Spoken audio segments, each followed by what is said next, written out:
तो आप चौहान पर तो अभी लोग स्याही फेंके हैं ना। दारा सिंह चौहान पर स्याही से लेकर के गोबर, माटी, पानी सब कुछ फेंकना चाहिए। ये 16 महीना में चुनाव होने का समय नहीं ना है। आज आपातकाल बैठक सुहेल देव स्वाभिमान पार्टी के कार्यकर्ताओं का बुलाया गया है, सब लोगों का मिजाज जानने के लिए।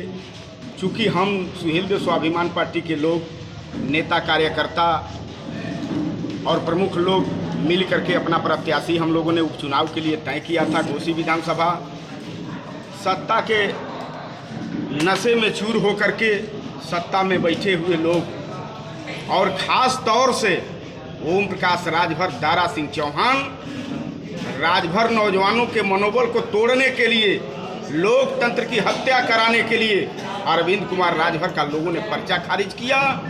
उसी के दौरान हमने सोचा कि संगठन के लोगों को बुला करके उनकी मानसिकता जाना जाए और मानसिकता जान करके हम लोग कल कॉन्फ्रेंस करके, जिसकी जानकारी आप लोगों को दिया जाएगा कि कहाँ कल कॉन्फ्रेंस किया जाएगा, कॉन्फ्रेंस करके हम लोग भी किसके साथ रहेंगे इसकी जानकारी संपूर्ण आप लोगों को दी जाएगी। मगर उनका अनिल राजभर कल आए थे, उनका ये कहना है कि ये तो गलतियाँ उन्होंने की, समाज के उन्होंने जो अरविंद राजभर ने पर्चा भरा था उनकी वजह से पर्चा निरस्त हुआ है, न कि सरकारी तंत्र हम लोग के द्वारा।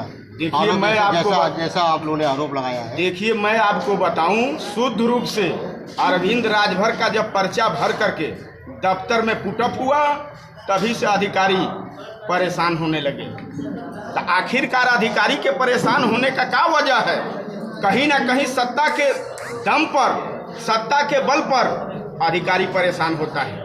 अधिकारी तो चाहता है, कर्मचारी तो चाहता है कि संपूर्ण रूप से हमको काम करने दिया जाए। अधिकारी का उसमें कौन सा कसूर है? लेकिन बाहर सत्ता का घमंड, सत्ता के घमंड में लोग चूर हुए हैं, जिसके वजह से एक गरीब के बेटा को, एक मजदूर के बेटा को, एक किसान के बेटा को हमने जिस दिन सुहेल देव स्वाभिमान पार्टी नेताओं के दम पर बनाने का काम किया, नेताओं के सुझाव पर बनाने का काम किया, तो उसमें हमने घोषणा किया था कि सुहेल देव स्वाभिमान पार्टी को जब भी अवसर मिलेगा, पार्टी का डोनेटेड कार्यकर्ता चुनाव लड़ेगा, वो सदन में जाकर के गरीबों की वकालत मजबूती के साथ करके गरीबों के दरवाजे तक उनके हक और हिस्सा को पहुंचाने का काम करेगा। इस नाते सुहेल देव स्वाभिमान पार्टी की ये बैठक आज बुलाई गई है, सबका मानसिकता जानने के लिए।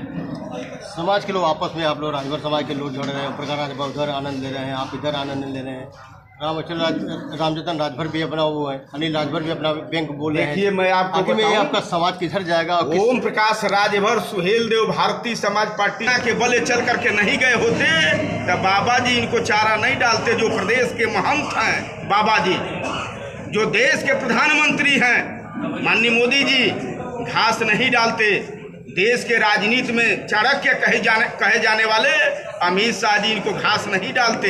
लेकिन बाहर ओम प्रकाश राजभर, समाज को हिस्सा दिलाने के लिए आपने सुहेल देव भारतीय समाज पार्टी बनाया। 20 वर्ष में आपने समाज को क्या दे दिया, इसका तो हिसाब बताओ। समाज के दम पर एक भी महिला को इन्होंने टिकट नहीं दिया।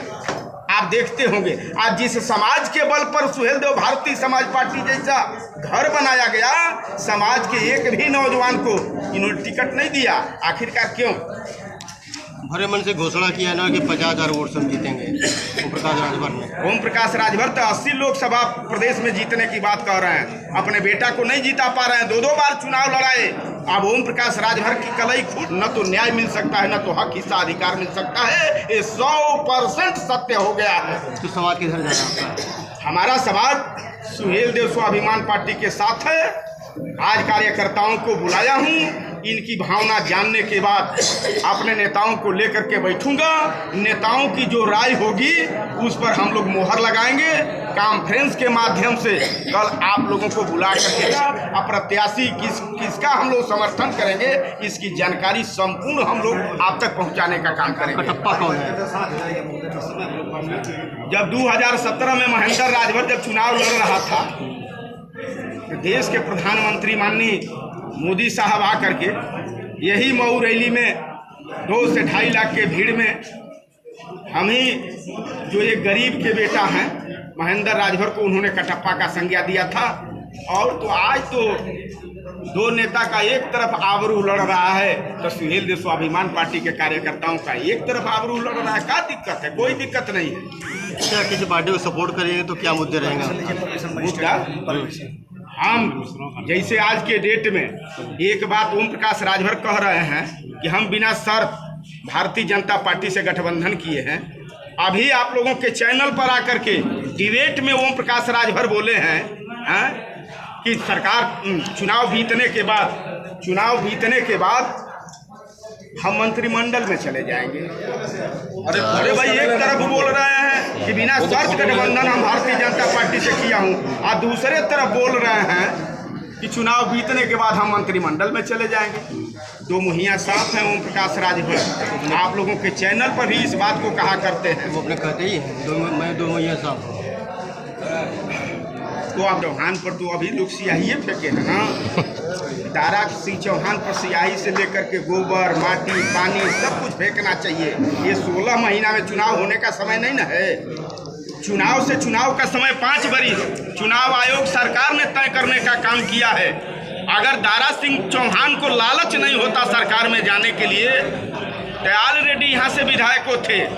5 वरिष्ठ वो विधायक रहते, उनके पद से उनको कौन हटाता? लोकतंत्र में जनता ने उनको अपना विधायक चुना था, और 16 महीना में वो भी मंत्रिमंडल में जाने के लिए परेशान है। इस नाते सपा से इस्तीफा दे करके भाजपा में गए हैं मलाई खाने के लिए। जनता बता रही है इस दारा सिंह चौहान, यहाँ से आपकी राजनीति खत्म होने जा रही है। अब आप नहीं राजनीति में रह पाओगे। हरे मंच में प्रकाश राजभर और दारा सिंह चौहान ने हाथ पे हाथ पकड़ के कहा और संबोधित किया कि हम लोग साथ साथ हैं, जो भी काम रुके रहेंगे हम लोग साथ साथ दूर करेंगे।